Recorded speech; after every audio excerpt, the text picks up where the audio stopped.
Lushnja njihet si zemra e bujqësisë shqiptare dhe shtrihet në fushat pjellore të Myzeqes, por përtej fushës, një nga zonat me traditën më të hershme në bujqësi është edhe Darësia, një krahinë kodrinore ku prej brezash fermerët janë dalluar për kultivimin e perimeve në sera pemtore dhe prodhimet bujqësore cilësore.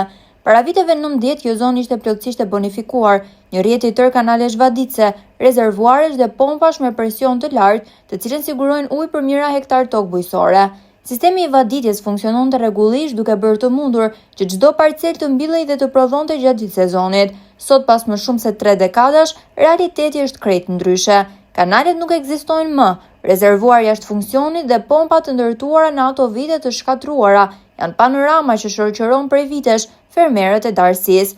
Mungesa e investimeve në sistemin vaditës ka bërë që shumë toka të mos kultivohen më si dikur, ndërsa një pjesë e konsiderueshme e tyre është kthyer në plantacione ullinj, një kulturë që kërkon më pak ujë gjatë stinës së verës.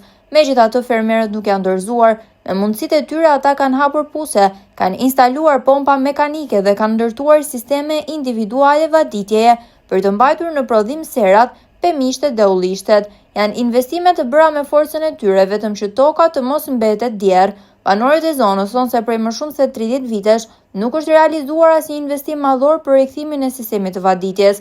Ata kërkojnë që institucionet përgjegjëse ta rikthejnë vëmendjen te kjo zonë me potencial të madh bujqësor, ku natyra ka falur tokë pjellore, klim të favorshme dhe njerëz punëtor. Darësia mbetet një nga zonat me traditën më të spikatur bujqësore në Lushnjë, por pa ujë, pa investime dhe pa një sistem funksional vaditjeje, zhvillimi i saj vazhdon të mbetet një sfidë. Fermerët shpresojnë që zëri i tyre të dëgjohet, në mënyrë që kjo krahinë të rikthehet në potencialin që kishte dikur dhe të vazhdojë të mbetet simboli bujqësisë në Myzeqe.